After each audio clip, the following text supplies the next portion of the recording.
आज हम लोग क्विक रिवीजन करेंगे डेफिनेट इंटीग्रेशन का, इनडेफिनेट इंटीग्रेशन का। बाकी के आपके 7 चैप्टर्स पूरे कंप्लीट हो चुके हैं, ये 7th चैप्टर का ही पार्ट है। इनडेफिनेट हो चुका है, डेफिनेट आज हम लोग करने वाले हैं। देखिए इनडेफिनेट आपको आता है तो डेफिनेट काफी इजी हो जाता है, क्योंकि मैक्सिमम चीज वहीं से आई है।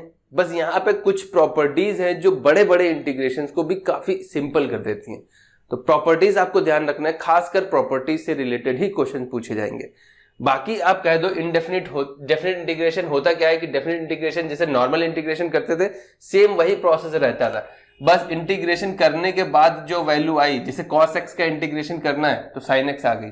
अब लिमिट 0 से पाई दे रखी थी, तो अब हमें पहले अपर लिमिट लग देनी है माइनस लोअर लिमिट लग देनी, ये आपका डेफिनेट इंटीग्रेशन होता है, बेसिक पता है। बाकी के सब्स्टिट्यूशन मेथड, बाय पार्ट्स और जो प्रोडक्ट रूल बाय पार्ट्स होता है और जो पार्शियल फ्रैक्शन होता है पूरा सेम उसी तरीके से होता है। इंटीग्रेशन उसी तरीके से होगा, बस आपको लिमिट लगा देनी है upper limit minus lower limit, ये होता है।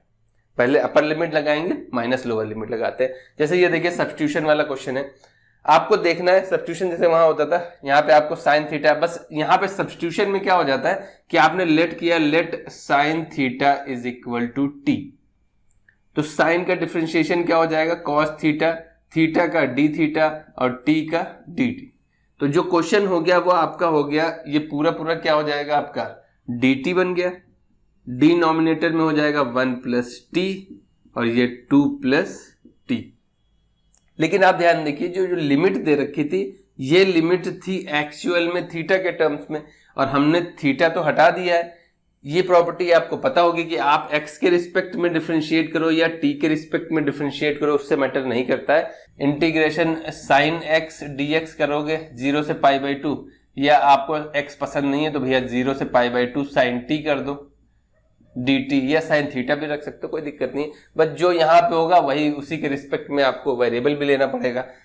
अब यहाँ पे हमने t ले लिया तो लिमिट भी हमें हटानी पड़ेगी, तो लिमिट क्या हो जाएगी, लिमिट हमें निकालनी पड़ेगी इसकी लोअर लिमिट और अपर लिमिट। कैसे आएगी, लोअर लिमिट क्या हो जाएगी, यहाँ पे देखिए लोअर लिमिट 0 थी, जब थीटा 0 था तो t कितना आएगा, थीटा 0 रखोगे तो t भी कितना आएगा 0। अपर लिमिट कितनी है, अपर लिमिट में जब थीटा कितना था पाई बाई 2 तो t कितना आएगा, तो यहाँ पाई बाई 2 रखोगे तो t की वैल्यू 1 आ जाएगी, तो वैल्यू हो गई 0 से 1। बस यहाँ पे क्या होता है कि सब्स्टिट्यूशन में डिफरेंशिएशन करने के बाद आपको लिमिट भी चेंज करनी पड़ेगी, ये थोड़ा सा चेंजमेंट आ जाता है, बाकी पूरा प्रोसेस वही रहता है। तो अब यहाँ पे क्या लगेगा, बाय पार्ट्स लगेगा, a अपॉन में 1 plus t plus b upon में 2 प्लस टी। बाय पार्ट्स में आपको सेपरेट करना आता होगा, नहीं आता है तो पीछे वीडियो देख लीजिए, इनमें मैंने क्विक रिवीजन कराया, मैंने बता दिया है। बाकी आप डिटेल लेक्चर देख सकते हो, वो आप पे डिपेंड करता है। ये जैसे क्वेश्चन है इनडेफिनिट में, ये काफी बड़ा क्वेश्चन हो जाता है, लेकिन डेफिनिट में हम प्रॉपर्टीज वगैरह लगा के इस क्वेश्चन को बहुत ईजी कर लेते हैं। कैसे प्रॉपर्टीज लगती है उसके लिए पहले हम प्रॉपर्टीज देखते हैं, ठीक है। पहली प्रॉपर्टी देखिए, आपको पता चल गई क्या होता है कि आप x के रिस्पेक्ट में डिफरेंशिएट करो या t के रिस्पेक्ट में, वेरिएबल से फर्क नहीं पड़ता है यहाँ पे, बस जिसके रिस्पेक्ट में कर रहे हो वही वेरिएबल होना चाहिए, और upper limit minus lower limit होता है। दूसरी प्रॉपर्टी क्या है, ये पहली प्रॉपर्टी हो गई। दूसरी प्रॉपर्टी क्या कहती है कि अगर आपको लिमिट चेंज करना है, सपोज दैट ऐसे दे दिया गया कि पाई बाई 2 से 0 minus sine x D x, कभी कभी हम माइनस लिखना भूल जाते हैं, या कभी कभी क्वेश्चन की दरकार है यार कि हमें माइनस हटाना है, तो उस सिचुएशन में हम जैसे प्रूफ करना होता है, और हमें प्रूफ करना था 0 से पाई बाई 2 और साइन एक्स डी एक्स, ऐसा प्रूफ करना था, तो मुझे दिख रहा है कि हम लिमिट चेंज कर सकते हैं, तो ये वैल्यू हो जाएगी 0 से pi by 2, sine x change हो जाएगा साइन एक्स डी एक्स। तो यहाँ पे अगर आप लिमिट चेंज करते हो तो माइनस लग जाता है, ये देखिए a से b था, अगर b से a करोगे तो माइनस लग जाता है। एक ये दूसरी प्रॉपर्टी है आपकी, ये बेसिक प्रॉपर्टीज है, ये काफी इंपॉर्टेंट है और इससे रिलेटेड क्वेश्चंस काफी बनते हैं, वो भी मैंने करा रखे हैं। जो आपकी 3rd नंबर प्रॉपर्टी है, वो प्रॉपर्टी कहती क्या है कि अगर कोई फंक्शन आपका a से b, या हम a से e लिए ले चलो, यानी अगर ये फंक्शन आपका a से e तक कॉन्टिन्यूअस नहीं है, ब्रेक कर करके वहां तक पहुंचा है, तो आपको भी ब्रेक करना पड़ेगा। कहने का मतलब है ये मान लिया a से b तक कॉन्टिन्यूअस था, फिर b से c तक कॉन्टिन्यूअस था, फिर c से d तक कॉन्टिन्यूअस था, फिर d से e तक कॉन्टिन्यूअस था। तो a से e तक जाने में इसके इतने पार्ट किए हैं, तो आपको हर पार्ट का अलग अलग इंटीग्रेशन करके लिमिट अप्लाई करनी पड़ेगी, क्योंकि हम सिर्फ कॉन्टिन्यूअस पार्ट का ही कर सकते हैं। बात समझ में आ रही है? तो ये ब्रेक लिमिट होती है कि आप इंटरवल में ब्रेक कर सकते हो। अब क्वेश्चन किस टाइप के पूछे जाएंगे, इसमें ये अच्छी बात है। इससे रिलेटेड क्वेश्चन कैसे आता है, जैसे थर्ड जो आपकी प्रॉपर्टी है इंटीग्रेशन, देखिए मैंने यहाँ पे एग्जांपल लिख रखा है, ग्रेटेस्ट इंटीजर फंक्शन का 0 से मान लिया 4 दे दिया गया, ये x dx, ये आपको पता है हर इंटीजर पे ब्रेक होता है, तो आपको ब्रेक करना पड़ेगा।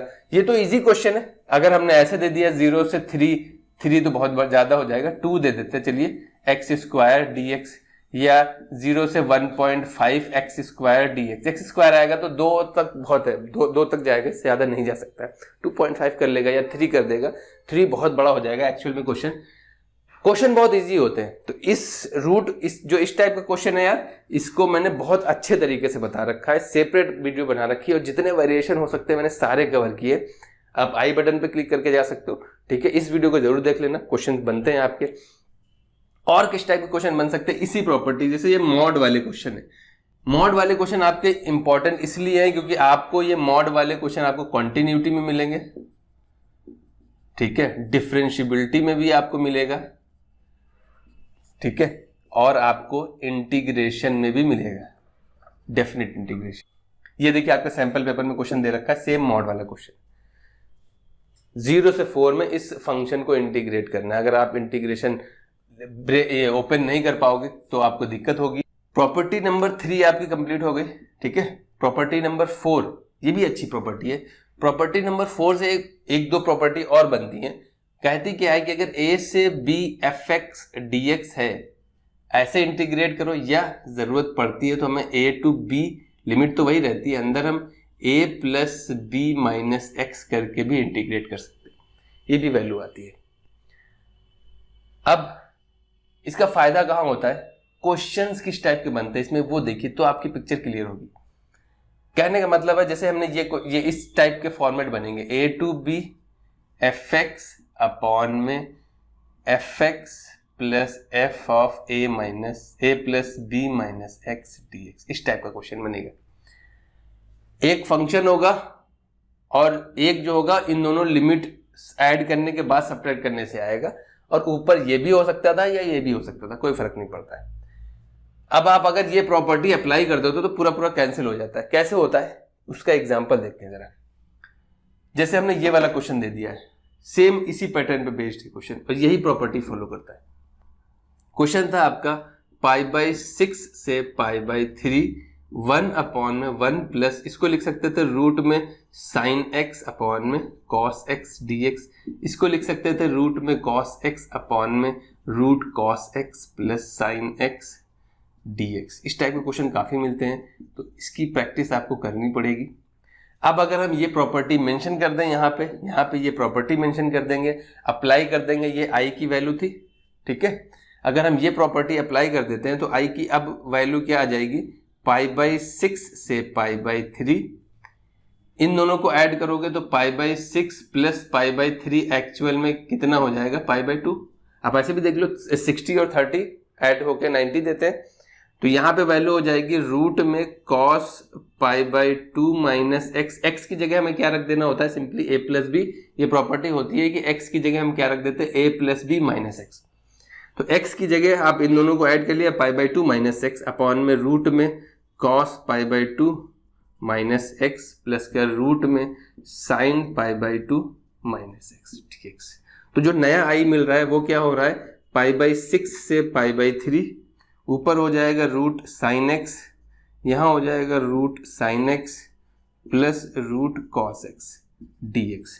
ये एक i है और एक ये i था, इन दोनों को ऐड कर दोगे तो 2i की वैल्यू कितनी हो जाएगी, पूरा देखिए ऊपर नीचे सेम हो जाएगा, root sine x plus cos x, और नीचे भी वही है root sine x plus cos x और dx, पूरा कैंसिल हो जाएगा। लिमिट π/6 से π/3 थी, अब 1 बचेगा, 1 का इंटीग्रेशन x होता है, x पे लिमिट अप्लाई कर दो π/6 से π/3, तो अब upper limit minus lower limit करोगे तो π/3 में से π/6 यानी 60 में से 30 घटा दोगे तो 30 ही बचेगा, π/6 बचेगा, ठीक है। और 2 इधर भी था, 2i की वैल्यू है ये, तो i की वैल्यू आ जाएगी π/12।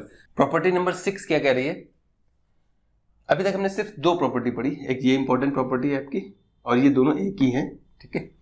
6 प्रॉपर्टी क्या कहती है, कभी कभी हमें लिमिट हाफ करनी पड़ जाती है, तो हम यहाँ पे 2a ले रहे हैं। fx dx है तो हम क्या लिख सकते थे, 0 से a, देखिए लिमिट हाफ हो गई, fx as it is plus का f ऑफ ये वाली limit 2a minus x dx।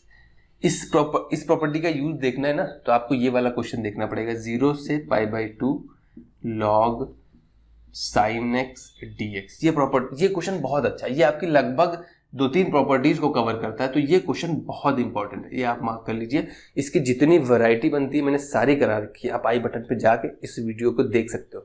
छोटी है, ज़्यादा बड़ी नहीं है, लेकिन क्वेश्चंस अच्छे कवर करते हैं। ये प्रॉपर्टी कहती क्या है कि अगर आपका फंक्शन इवन है, फंक्शन इवन ऑड का मतलब आपको पता होना चाहिए, ये क्वेश्चन था 0 से 1 cot inverse 1 minus x plus x square dx। Even odd की प्रॉपर्टी कहती क्या है कि अगर fx इवन है, fx इवन है, पहले प्रॉपर्टी देख लेते हैं, तो ये वैल्यू हो जाएगी 0 से a 2 टाइम्स fx dx। और अगर fx ऑड है, ये fx ऑड है, fx आपका ऑड है, तो यहाँ पे वैल्यू 0 आ जाएगी। कहने का मतलब क्या होता है, इवन क्या होता है, जैसे आप एक्स स्क्वायर क्या है, इवन है ना, fx अगर ऐसा दिया हो, एक छोटा सा एग्जांपल है, और fx में x की जगह अगर आप माइनस एक्स रख दोगे तब भी ये एक्स स्क्वायर ही रहेगा। यहीं पे अगर आप fx आप x क्यूब ले लो, तो आप fx की जगह माइनस एक्स रखोगे तो आपको क्या मिल जाएगा, माइनस fx। तो ये जो प्रॉपर्टी होती है, ये ऐसा क्यों रिजल्ट देता है, क्योंकि ये माइनस a से a fx dx एक्चुअल में होता क्या है, 0 से a fx plus f of minus x dx, इस टाइप का फॉर्मेट बनता है। तो अगर इवन है तो ये दोनों सेम हो जाएंगे, 2 टाइम्स हो जाता है, अगर ऑड है तो ये माइनस आ जाएगा यहाँ पे, तो दोनों कैंसिल हो जाते हैं, इसलिए 0 आ जाता है। बात समझ में आ रही। तो इवन ऑड की जो फंक्शन इवन होता है, जैसे साइन एक्स दे दें, साइन एक्स आपका कैसा है, ये ऑड फंक्शन है, क्योंकि इसमें माइनस रखोगे माइनस बाहर आ जाएगा। वहीं पे कॉस एक्स कैसा है आपका, इवन फंक्शन है, इसमें माइनस रखोगे कोई फर्क नहीं पड़ता, वही रहेगा। बात समझ में आ रही।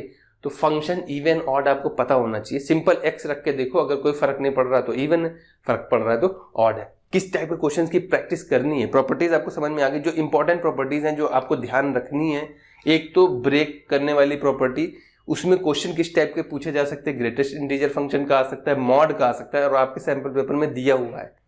दूसरी प्रॉपर्टी आपको, ये दोनों सेम है और अच्छी प्रॉपर्टी है, तो आपको 3 प्रॉपर्टी खासकर ध्यान रखनी है, और फिर चौथी बचती है वो इवन ऑड वाली। वहां पे आपको खुद ही दिख जाएगा कि इवन ऑड कैसे लगेगा। कोई क्वेश्चन दे दिया होगा -2 से 2, जैसे -π/2 से π/2 कर दे, चलो -π/2 से π/2, और हमने दे दिया sin x dx।